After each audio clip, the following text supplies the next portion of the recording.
OK ចំណុចទី4ខ្ញុំបង្ហាញពីរបៀបប្រើប្រាស់ email តោះនេះបាទអញ្ចឹងពាក្យពេញរបស់ email គឺ electronic mail email មានតួនាទីក្នុងការផ្ញើ email receive email check មើល email និយាយរួមគឺយកផ្ញើសារផ្ញើលិខិតតោះនេះបាទពីកុំព្យូទ័រមួយឲ្យទៅកុំព្យូទ័រមួយទៀតពីមនុស្សម្នាក់ឲ្យទៅមនុស្សម្នាក់ពីមនុស្សម្នាក់ឲ្យទៅមនុស្សច្រើនតោះនេះបាទឧទាហរណ៍ថាខ្ញុំចង់ផ្ញើឯកសារមួយឬក៏លិខិតស្នាមមួយទៅមិត្តភ័ក្តិរបស់ខ្ញុំនៅអាមេរិកទៅមិត្តភ័ក្តិរបស់ខ្ញុំនៅកំពង់ចាមនៅបាត់ដំបងតោះនេះបាទអញ្ចឹងយើងត្រូវសរសេរជាអក្សរឬយើងអាចភ្ជាប់ជាខាត់ប៉ាណាមួយដើម្បីផ្ញើ email គេតោះនេះបាទវាស្រដៀងនឹងការផ្ញើសារដែរតែតើតើការផ្ញើសារដូចជានិយាយពីការផ្ញើសារវាតើតើទៅនឹងហៅអត្ថបទខ្លីៗតែបើតើតើទៅនឹង email គេនិយាយពីអត្ថបទវែង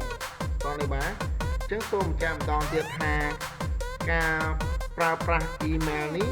សម្រាប់ទំនាក់ទំនងរវាងពីស្ថាប័នមួយទៅស្ថាប័នមួយដោយសរសេរជាពាក្យពេចន៍បាទសរសេរជាអក្សរដូចលិខិតកាលពីមុនយើងអត់ទាន់មានអ៊ីនធឺណិតប្រើប្រាស់ទេដើម្បីបញ្ជូនព័ត៌មានមួយចំនួនឲ្យទៅអ្នកដទៃភាគច្រើនគេសរសេរសំបុត្រអញ្ចឹងទេបាទផ្ញើតាមទៅរស័យគឺផ្ញើតាមមិត្តភ័ក្តិឬផ្ញើតាមអ្នកដទៃដោយការសរសេរជាសំបុត្រដៃបាទសរសេរដៃជាសំបុត្រហើយផ្ញើឲ្យគេប៉ុន្តែក្រោយពីហៅថាបច្ចេកវិទ្យាទំនើបមកគេបង្កើតមានជាអ៊ីនធឺណិតបាទបង្កើតជាមានអ៊ីនធឺណិតហើយមិនយើងមិនចាំបាច់សរសេរសំបុត្រដៃទៀតទេយើងបាច់ជាកុំព្យូទ័រមកផ្ញើសារលក្ខណៈជាតាម electronic mail តែម្ដងតោះនេះបាទអញ្ចឹងសូមបញ្ជាក់ម្ដងទៀតថា email គេផ្ដោតទៅលើការផ្ញើសារលក្ខណៈវែងបាទ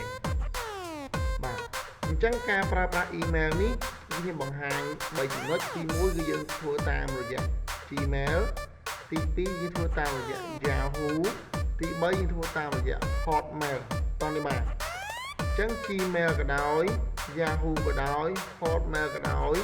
វាជាប្រព័ន្ធមួយវាជា system មួយដែលជួយសម្រួលឲ្យ user ងាយនឹងប្រើប្រាស់តោះនេះបាទ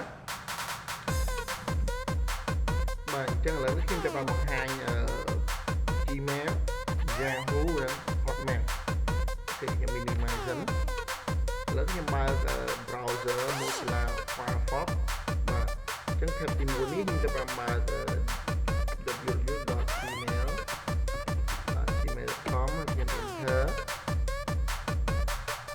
បាទអញ្ចឹងអ្វីយើងកំពុងឃើញនេះគឺយើងដាក់ Google អញ្ចឹងហ្នឹងដាក់ Google ប៉ុន្តែក្រោយមកដាក់ Gmail អញ្ចឹងអ្វីដែលយើងកំពុងឃើញគឺជាទម្រង់របស់ Gmail ហើយ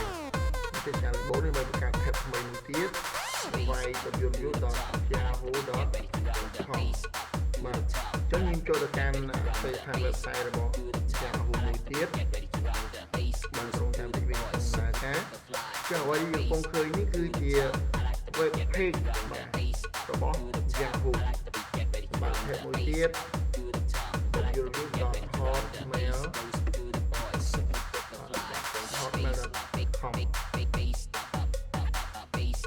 បាទនេះគឺជា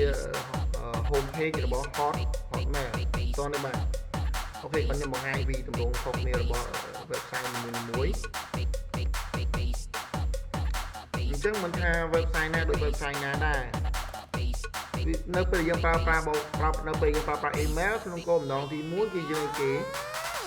ផ្ញើ email មកផ្ញើសារគោលបំណងទី2គឺយើងទទួលសារពីគេមកវិញ